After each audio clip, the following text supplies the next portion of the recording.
মুখ্যমন্ত্ৰী ডক্টৰ হিমন্ত বিশ্ব শৰ্মাই সংবাদমেল সম্বোধন কৰিছে পোনপটীয়া সম্প্ৰচাৰলৈ লৈ গৈছো নতুনকৈ নিযুক্তিপ্ৰাপ্ত বা নতুনকৈ দায়িত্ব লোৱা স্বাস্থ্য মন্ত্ৰী মনসুখ মাণ্ডভিয়াকো আমি সাক্ষাৎ কৰিছিলো ডোনাৰ মন্ত্ৰী ডাঙৰীয়াক সাক্ষাৎ কৰিছিলো আজি আমাৰ বন আৰু পৰ্যাবৰণ মন্ত্ৰী ভূপেন্দ্ৰ সিং ডাঙৰীয়াক সাক্ষাৎ কৰিছিলো আৰু স্বাভাৱিকভাৱে আমাৰ অসমৰ মন্ত্ৰী সৰ্বানন্দ সোণোৱাল ডাঙৰীয়া আৰু ৰামেশ্বৰ তেলী ডাঙৰীয়াৰো বাসভৱনত গৈ তেওঁলোকক সৌজন্যমূলক সাক্ষাৎকাৰো কৰিছিলো এইবাৰ আমি প্ৰধানমন্ত্ৰী ডাঙৰীয়াক লগ কৰোঁতে দুটা বিষয়ৰ ওপৰত আমি গুৰুত্ব দিছিলো এটা হ'ল নামৰু ফাৰ্টিলাইজাৰৰ ৰিভাইটেলাইজেশ্যন আমাৰ যেটো নামৰু ফাৰ্টিলাইজাৰৰ বিশেষকৈ যেটো থাৰ্ড ইউনিট হেতু খুব কষ্টত চলি আছে বহুতখিনি ৰিপেয়াৰিংৰ প্ৰয়োজন আছে আৰু যেটো প্ৰস্তাৱিত চতুৰ্থ প্ৰকল্প হেতুৰ কাম এতিয়াও বিভিন্ন জটিলতাৰ মাজত আছে প্ৰধানমন্ত্ৰী ডাঙৰীয়াই মোক কৈছিলে যে এতিয়া ইউৰিয়াৰ পৰিৱৰ্তে নেনো ইউৰিয়া যেটো অকল স্প্ৰে কৰিলে হ'ল বস্তাত নিব নালাগে একেবাৰে সৰু বটল তাত আমি পানী মিক্স কৰি স্প্ৰে কৰি দিলে ইউৰিয়াৰ এফেক্ট পায় তেখেতে মোক কৈছিলে যে নামৰূপত আমি নেনো ইউৰিয়া প্ৰডাকশন কৰিব পাৰো নেকি আৰু তেখেতে মোক এডভাইস দিছিলে যে আপুনি তুমি যাওঁতে মনসুখ মাণ্ডভিয়াক লগ কৰি যাবা এই বিষয়ে আমি আলোচনা কৰিছিলো দ্বিতীয়তে আমাৰ অসমত যেটো তেল উৎপাদন হয় ONGC আৰু অইলৰ মাজত এটা বহুত বেছি গ্যাপ আছে অইলে যিমানখিনি উৎপাদন কৰে ONGC সিমানখিনি উৎপাদন কৰিব নোৱাৰে তাৰ ফলত আমাৰ ৰয়েলটিৰো লছ হয় আৰু যেটো এফিচিয়েন্সি আহিব লাগে হেতু নাহে প্ৰধানমন্ত্ৰী ডাঙৰীয়াক এই বিষয়টো মই দৃষ্টি আকৰ্ষণ কৰিছিলো যে হয় ONGC তৈল ক্ষেত্ৰবিলাক অইল ইণ্ডিয়া লিমিটেডলৈকে দিয়া হওক নহলে ONGCৰ ভিতৰতে এটা স্পেচিয়েল অসমৰ কাৰণে যদি স্পেচিয়েল প্ৰজেক্ট ভেহিকল SPV এটা যদি বনাব পাৰি হেতু ক্ষেত্ৰত আমাৰ সুবিধা হ'ব এই বিষয়ে মই তেখেতৰ লগত কথা পাতিছিলো আৰু তেখেতে বিষয়বিলাকৰ ক্ষেত্ৰত মোৰ লগত আৰু ভৱিষ্যতে আমি আৰু আলোচনা কৰিম বুলি তেখেতে প্ৰতিশ্ৰুতি দিয়ে গৃহমন্ত্ৰী ডাঙৰীয়াৰ লগত অসম মিজোৰামৰ শেহতীয়া পৰিৱেশৰ ওপৰত তেখেতৰ লগত আলোচনা হয় লগতে NLFBৰ যিখিনি কেডাৰ জংগলত আছিলে তেওঁলোকেও উইথ ফুল আৰ্মছ এণ্ড এমুনেশ্যন তেওঁলোকে আমাৰ মেইন ষ্ট্ৰীমলৈকে ঘূৰি আহিছে আৰু আজিও এটা ডাঙৰ গ্ৰুপ এটা মেইন ষ্ট্ৰীমলৈকে ঘূৰি আহিছে আৰু এইখিনি সাৰেন্ডাৰৰ পিছত বা মেইন ষ্ট্ৰীমলৈ ঘূৰি অহাৰ পিছত মোৰ অৰ লেছ বড়ো যেটো আমি বুজাও যে বড়ো অঞ্চলত যেটো আমাৰ এটা সশস্ত্ৰ সংগ্ৰামৰ কথা আছিল হেতু সম্পূৰ্ণৰূপে শেষ হ'ল বুলি আমি ক'ব পাৰো এই বিষয়েও মই গৃহমন্ত্ৰী ডাঙৰীয়াৰ লগত আলাপ আলোচনা কৰো মুখ্যতঃ স্বাস্থ্য মন্ত্ৰীক লগ কৰোতে অসমক বেছিকৈ ভ্যাকচিন দিয়াৰ প্ৰয়োজনীয়তা ডোনাৰ মন্ত্ৰীৰ লগত বিভিন্ন টুৰিজিমৰ প্ৰকল্প আৰু ভূপেন্দ্ৰ যাদৱ ডাঙৰীয়াৰ লগত ফৰেষ্ট ক্লিয়াৰেন্স যিবিলাক আমি অসম মালাৰ ৰাস্তা আৰম্ভ কৰিছো তাৰ কাৰণে প্ৰয়োজন হ'ব পৰা ফৰেষ্ট ক্লিয়াৰেন্স এইবিলাকৰ বিষয়ে মুখ্যতঃ আলোচনা হয় আজি ৰাতি 8:30 বজাত মই অসমৰ MP সকলক সাক্ষাৎ কৰিম আৰু দলমত নিৰ্বিশেষে সকলো MP আজি মই ৰাতি মাতিছো আমি অলপ যিখিনি আমাৰ ইস্যু দিল্লীত থাকে ৰাজনীতিৰ ওপৰত থাকি সকলোৱে যাতে কালেক্টিভলি কাম কৰিব পাৰে তাৰ কাৰণে মই MP সকলক মাতিছো ৰাতি মই MP সকলক লগ পাম আৰু ৰাতিপুৱা মই গুৱাহাটীলৈকে ঘূৰি যায় তো মূলতঃ এইখিনিয়ে কথা আছিল আপোনালোকে যদি কিবা সুধিব খোজে সুধিব পাৰে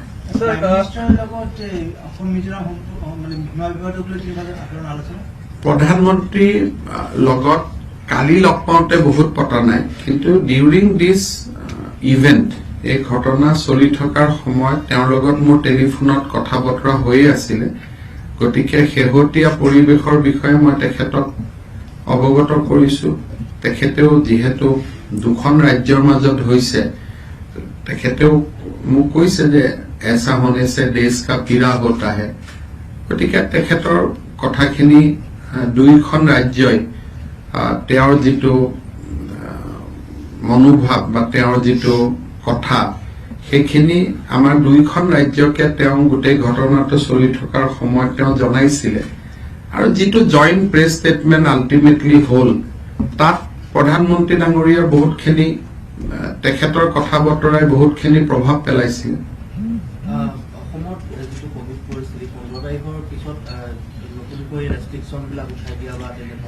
15 তাৰিখৰ পিছত ইণ্টাৰ ষ্টেট যেটো বেলেগটো আমাৰ ৰেষ্ট্ৰিকশন নাই এটা 5টা বজালৈকে আজি আমি দোকান পোহাৰ খুলি দিছো 15 আগষ্টৰ পিছত আমি চেষ্টা কৰিম যে 6 বজালৈকে দোকান পোহাৰ খুলি দিয়া তাৰ লগত ইণ্টাৰ ডিস্ট্ৰিক্ট মুভমেন্ট খিনি আমি আৰম্ভ কৰিম হয়তো এদিন ইভেন্ট গাড়ীবিলাক চলিব এদিন অড গাড়ীবিলাক চলিব গতিকে 16-17 তাৰিখৰ পৰা ইণ্টাৰ ডিস্ট্ৰিক্ট মুভমেন্ট খিনিও চলিব আৰু যদি 1 ছেপ্টেম্বৰলৈকে আমাৰ টোটেল কেছ 500 তললৈকে গুচি যায় বা আমি মিনিমাম 1.5 কোটি মানুহক যদি আমি ভ্যাকসিনেট কৰিব পাৰো তেতিয়ালে হয়তো এসময়ত আমি ফাইনাল ইয়াৰ ক্লাস বিলাক post graduate final degree final higher secondary final মেট্ৰিকৰ ফাইনেল এই কথাখিনি আমি অকনমান চিন্তা চৰ্চাৰ ভিতৰত আনিম Home Minister has said that to resolve the border conflict there should be give and take approach. Do you believe this? Do you support this stand? And if yes, what should be the way forward? Look, first of all, with Mizoram now, you need a span of peace because after such a heavy engagement, you need some time to actually to heal all the pains. After that, you need to start some confidence building measures from both the side.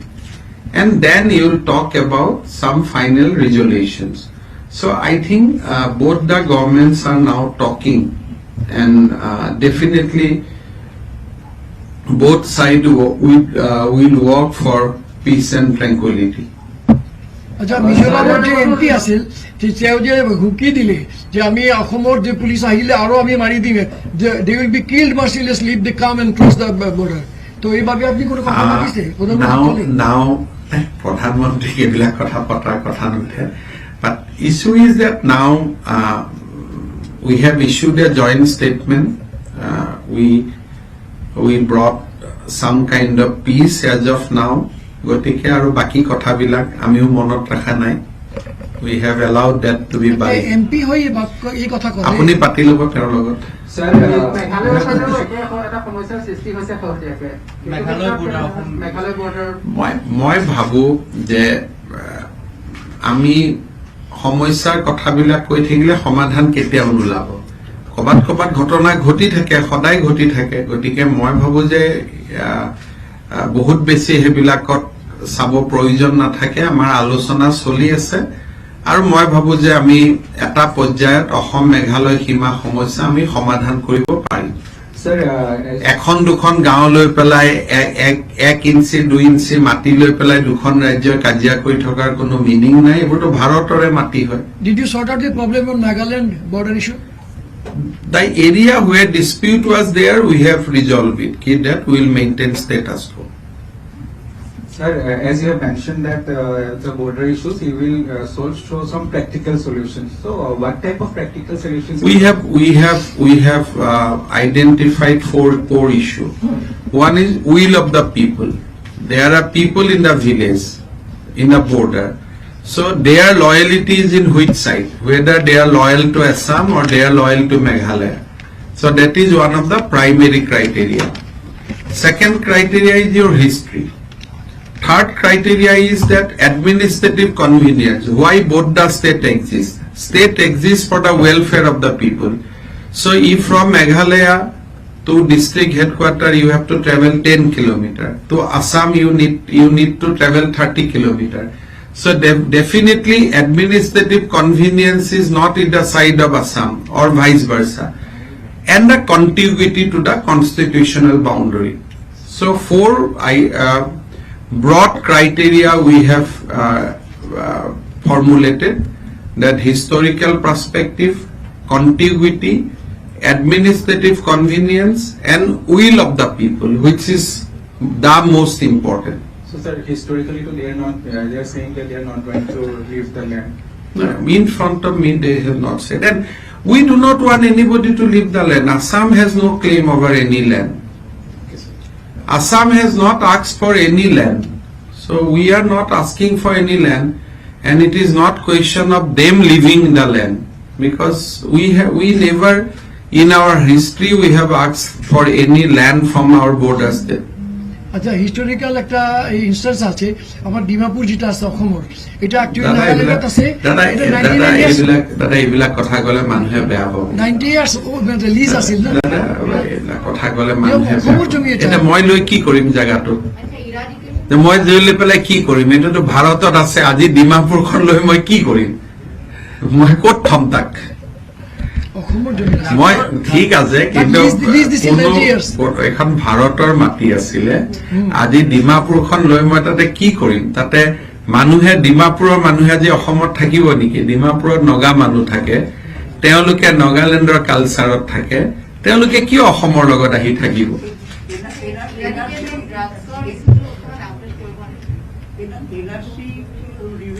After pandemic, so we have requested Supreme Court of India, I have instructed my advocate that whenever NRC issue comes, you request Supreme Court or any bans that Assam government is not, during the pandemic we do not want to discuss NRC, so let pandemic over, then we'll discuss all these issues. What about CAA? আপুনি যেতিয়াই দিল্লীত আহে তেতিয়া national security adviser Ajit ডোভালক সাক্ষাৎ কৰে। আজিও আপুনি চাগে কৰিছে। যোৱা বিগত 2 মাহৰ ভিতৰত 3 বাৰ সাক্ষাৎ কৰিলে। বিষয়বস্তু কি? এজেণ্ডা কি? মই যেতিয়া আহোঁ মই 3জন মানুহক সাক্ষাৎ কৰোঁ। প্ৰধানমন্ত্ৰী মোদী ডাঙৰীয়া, গৃহমন্ত্ৰী অমিত শ্বাহ ডাঙৰীয়া, national security adviser Ajit Doval. 3জন ফিক্স থাকে, কাৰণ দেশৰ পৰিৱেশ, শান্তি শৃংখলা আপুনি এই 3জন মানুহক ৰিপৰ্ট কৰে।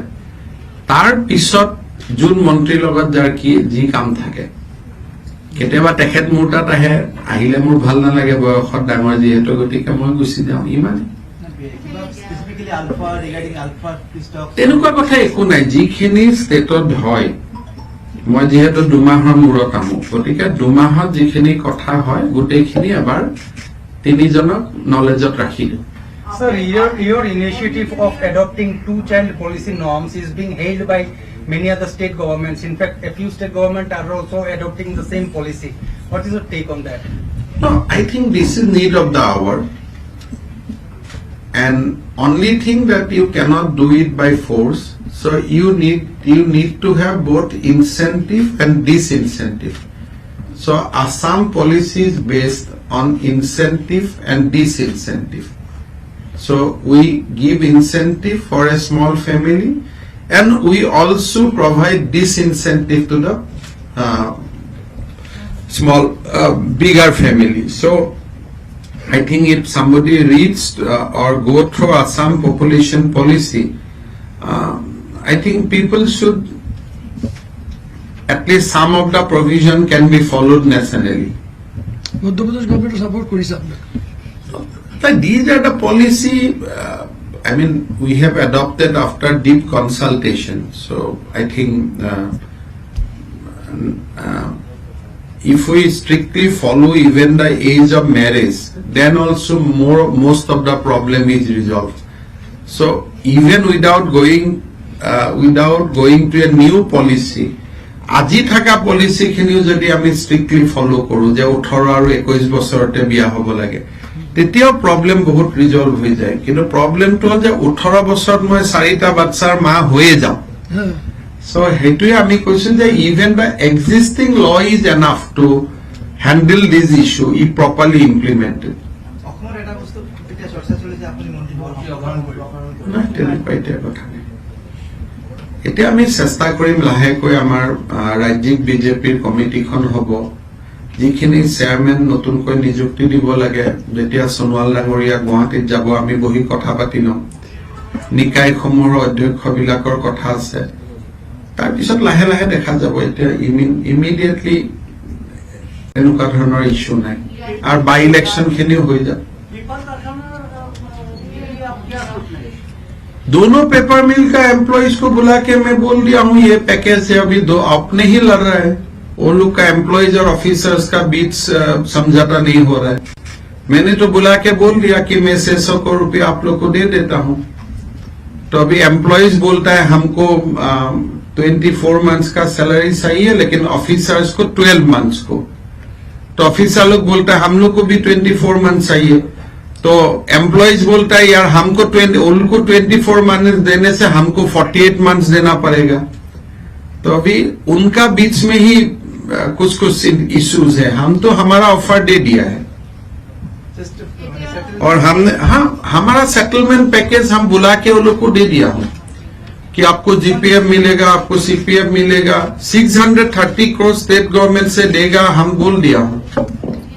और मेरा ड्राफ्ट एग्रीमेंट भी रेडी है। लास्ट टाइम वो लोग को बुला के 2 घंटा बात किया, उनका अपना बीच में झगड़ा है और साइन नहीं कर पाया।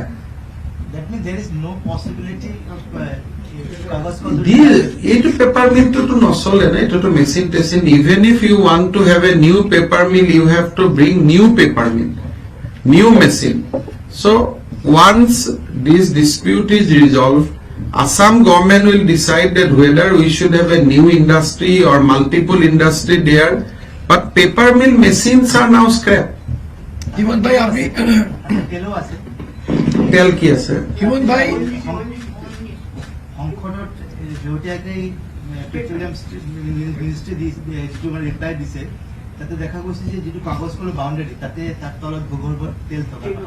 মই এইবোৰ নাজানো, কিন্তু মোৰ কথাটো হ'ল এইটো যে আমি অসম গভৰ্ণমেণ্টে এমপ্লয়িজ আৰু অফিচাৰক মাতি আনি আমি কৈছো যে আপোনালোকৰ যিটো পাবলগীয়া 630 ক্ৰ'ৰ্ছ সেইটো অসম গভৰ্ণমেণ্টে দি দিব, আপোনালোকে জাগাটো এৰি দিব।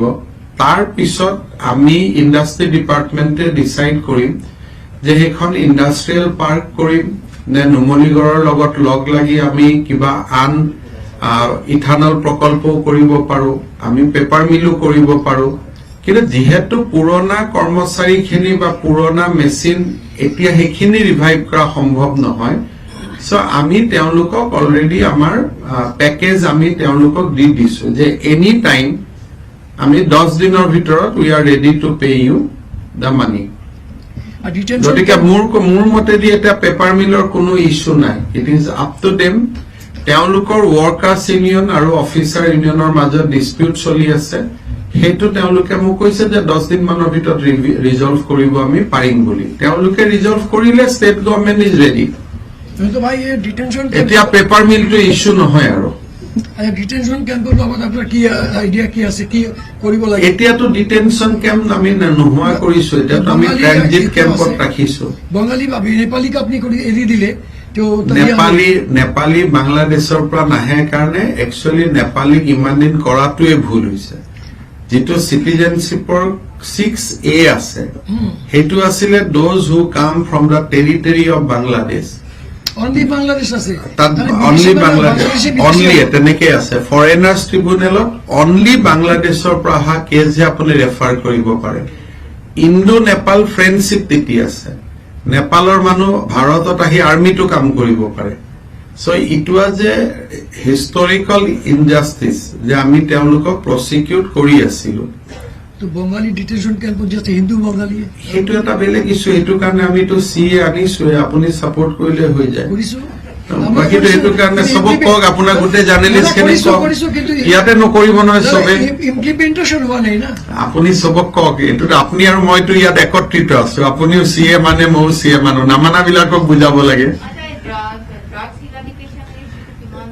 এতিয়া আমি যোৱা 2 মাহত ড্ৰাগছ ধৰিলো 183 crores টোটেল ভেলু, আৰু ডেইলি আমাৰ অপাৰেশ্যন চলি আছে, ডেইলি পেডলাৰ্ছ বিলাক আমি এৰেষ্ট কৰি আছো, বেকৱাৰ্ড ফৰৱাৰ্ড লিংকেজ বিলাক আমি চাই আছো। এই 183 কোন কিমান দিনত?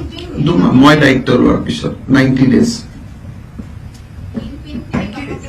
কিং পিনে ধৰিছে, যিবিলাকৰ ওপৰত একশ্যন হৈছে কিং পিন বুলি হিন্দী চিনেমা দেখাৰ দৰে এজন বহি নাথাকে, সেইটো ধাৰণা লৈ থাকিলে দিগদাৰী হ'ব।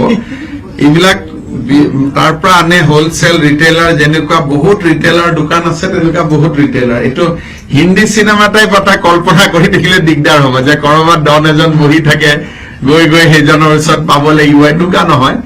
আমি যাক ধৰিছো একোটা মডিউল আমি ধৰি চেছ কৰি আছো, আৰু যেতিয়া শব্দবিলাক শুনি থাকে তেতিয়া গম পাব যে কোনোবা এটা মডিউল নষ্ট হৈছে। যিমানটা ড্ৰাগছৰ ইনভেষ্টিগেশ্যনৰ সময়ত যিমানটা আচলতে এনকাউণ্টাৰ বা সংঘৰ্ষৰ সৃষ্টি হৈছে, তাৰ মেক্সিমাম নগাঁও বা মৰিগাঁও এই অঞ্চলটো হোৱা দেখা গৈছে। তাৰমানে ডিমাপুৰ, মণিপুৰৰ পৰা ডিমাপুৰত, নহলে বৰাক ভেলীৰ পৰা মণিপুৰৰ পৰা মৰে, ইফালে চামফাই, এই 2 জাগাৰ পৰাই অৰিজিনেট হয়। গতিকে সেইবিলাকৰ কাষত যি আমাৰ অসমৰ টেৰিটৰী আছে, সেইকাৰণে মেক্সিমাম অপাৰেশ্যন কাৰ্বি আলং পুলিচে কৰে। কিয়? ডিমাপুৰৰ লগত আমাৰ বৰ্ডাৰটো হ'ল কাৰ্বি আলঙৰ, কিন্তু এই কামত আকৌ আমাক সহায় কৰে নাগালেণ্ড আৰক্ষীয়ে। কাৰ্বি আলং আৰু নাগালেণ্ড আৰক্ষীৰ জইণ্ট অপাৰেশ্যন হয়, তেওঁলোকে আমাক খবৰ দিয়ে যে কোনটো সময়ত গাড়ীটো আহিব, আমি ধৰো, গাড়ী তলত আহিব, টায়াৰৰ ভিতৰত আহিব। So most of the case Manipur চৰকাৰ, নাগালেণ্ড চৰকাৰ আৰু অসম চৰকাৰৰ এটা যৌথ প্ৰচেষ্টাতে এই গোটেই ঘটনাবোৰ হৈ আছে। কালি নাযাব, পৰহি যাব। আমি এয়াৰপৰ্টৰ পৰা লাভলীনাক আমি আহি পেলাই সম্বৰ্ধনা এয়াৰপৰ্টত জনাম। তাৰপিছত 3টা বজাত যিটো চিভিক ৰিচেপশ্যন বুলি কয়, অসম চৰকাৰে লাভলীনাক সম্বৰ্ধনা জনাব 3টা বজাত। আৰু কোভিড প্ৰটকলৰ কাৰণে লক্ষ্য ৰাখি আমি বহুত জনসমাগম নকৰো, কিন্তু গুৱাহাটীত আমি যি ধৰণে এসময়ত আমি হিমা দাসক আদৰিছিলো, আৰু অলিম্পিক মেডেলটো অসমে 125 বছৰৰ পিছত প্ৰথমবাৰ পাইছে। গতিকে এই গোটেই কথাখিনিৰ প্ৰতি দৃষ্টি ৰাখি যি ধৰণৰ গৰিমা আৰু গৌৰৱেৰে সৈতে লাভলীনাক আদৰিব লাগে তাৰ প্ৰস্তুতি চলোৱা হৈছে। ড্ৰাগছৰ বিষয়ে এটা কথা, এই আপুনি ভাবে নেকি যে মিজোৰাম বৰ্ডাৰটো এই মানে it's playing a transit for injecting drugs to Assam? It is not Assam. Definitely drugs come from across the border, and there is only 2 routes, but it is not that drugs are originate in some state. It come from across the border, and even Punjab can say that drugs come through Assam. So Bengal will say that drugs come through Assam. Bihar will say that drugs come through Assam and Bengal. So definitely nothing is originated there, but surely for each state, other state is a transit. Yesterday in Delhi, 2 days back, Delhi police has recovered, I think, almost drugs worth 20 crores, and it has come through Assam. Tire tolat, gari tolat chamber banai pelai ahi goisile. So now people should not blame Assam that Assam edi keneke ahile. So it is a transit. These are all transit routes. Okay, one important question for you, for your interest, one question is there. So, you know, just the 4 militant organizations, they surrendered. I went to them and they surrendered. Ceasefire bhi kiya, surrender bhi kiya. After that, DSD Dima Halim Dago, Dilip Manisha, জল গল্লোসা, তারপরে আমার এইসব আছে আমার রবীন বিশ্বাস, ওই আমার ইয়েতে বেঙ্গলি টাইগার ফোর্স, মই তাক চিজপাৰ কৰিছোঁ, চাইণ্ডাৰ কৰিলোঁ। এতিয়া যে কণ্ট্ৰাক্ট হৈ গ'ল, কণ্ট্ৰাক্টত যিমান কণ্ট্ৰাক্ট হৈ গৈছিল চেন্ট্ৰেল গভৰ্ণমেণ্ট ষ্টেট গভৰ্ণমেণ্টৰ বাবে, দে আৰ একিউজিং দেট ছাৰ দাদা government did not keep any promise, আমার কোই রিহেবিলিটেশন হওয়া নেই, আমার কোনো চাকরি হওয়া নেই, বলে পুলিশত নকরি হব, এয়াত হব, তা কোনো আমার রিহেবিলিটেশন হওয়া নেই, এমপ্লয়মেন্ট হওয়া নেই। They have violated all the terms and condition sign by them. এইভাবে কি আছে, সব আনরেস্ট ইজ দেয়ার। দিলীপ মোক কলে, জল গল্লোসা মোক কলে, मैं देख लेता हूँ, मैं ফাইল साइड আছে মোৰ কাছে, আমি मैं साइड এই ফাইলটা আপনার দিয়ে जी দিই। दियो এই আমার এটা আছে, এই কার্ডটা রাখুন, हाँ এটার মধ্যে সারি চিজ আছে। सब ठीक है।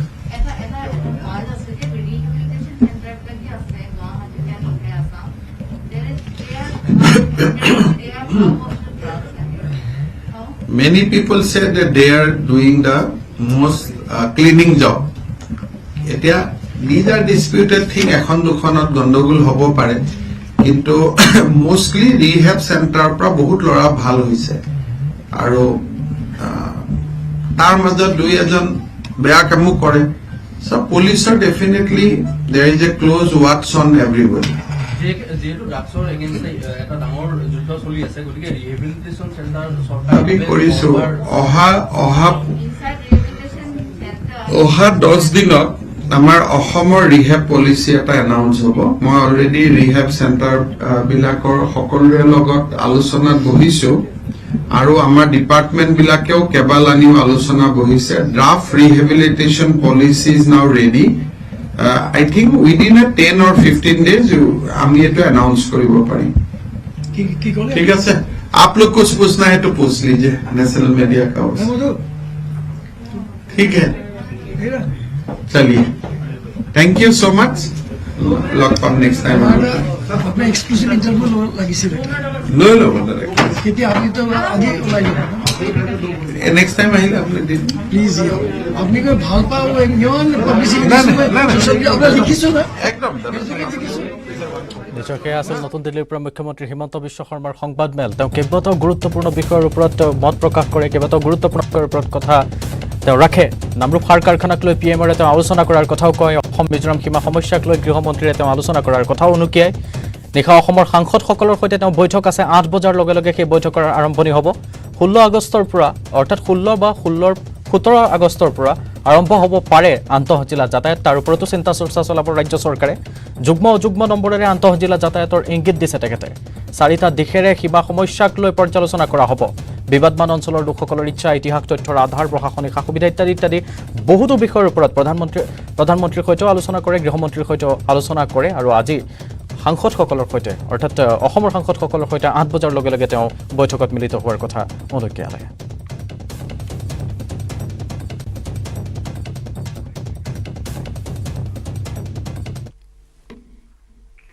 আফটাৰনুন এক্সপ্ৰেছত